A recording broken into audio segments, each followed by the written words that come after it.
আজকে আমরা দেখি আমাদের দেশের অনেক শিক্ষিত সমাজ কাদিয়ানী সম্প্রদায়কে অমুসলিম বলতে রাজি না। তার কারণ হলো তারা দেখা যে কাদিয়ানীদের বিভিন্ন জায়গায় লা ইলাহা ইল্লাল্লাহ মুহাম্মাদুর রাসূলুল্লাহ লেখা রয়েছে। তারাও আমাদের মতো লা ইলাহা ইল্লাল্লাহ মুহাম্মাদুর রাসূলুল্লাহ বলে, কিন্তু তাদের মুহাম্মাদুর রাসূলুল্লাহ বলতে আমাদের মুহাম্মাদুর রাসূলুল্লাহ নয়। এটা বুঝতে হবে। সেটা কি? এই গোলাম আহমদ কাদিয়ানীর ছেলে বশির আহমদ এমএ সে কালিমাতুল কসম নামক কিতাবের মধ্যে লিখেছে যে আমাদের কালিমার মধ্যে লা ইলাহা ইল্লাল্লাহ মুহাম্মাদুর রাসূলুল্লাহ বলতে ওই মুহাম্মাদুর রাসূলুল্লাহ নয় যিনি মদিনাতে মক্কাতে ছিলেন। আমাদের মুহাম্মাদুর রাসূলুল্লাহ বলতে গোলাম আহমদ কাদিয়ানী। সুতরাং তারা অমুসলিম, এটা স্বীকার করি। দ্বিতীয় কথা হলো সেটা হলো রাষ্ট্রীয়ভাবে একজন মানুষকে অমুসলিম ঘোষণা কেন করতে হবে?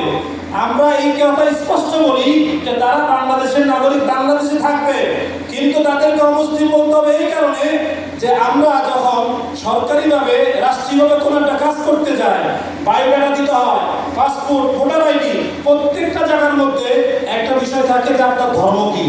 তো আমি লিখি আমার ধর্ম ইসলাম, কিন্তু কাদিয়ানীরা অমুসলিম হওয়া সত্ত্বেও ইসলাম কেন লিখবে?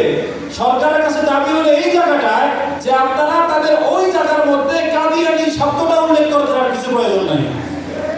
ঠিক। সম্মানিত উপস্থিতি, এ পর্যায়ে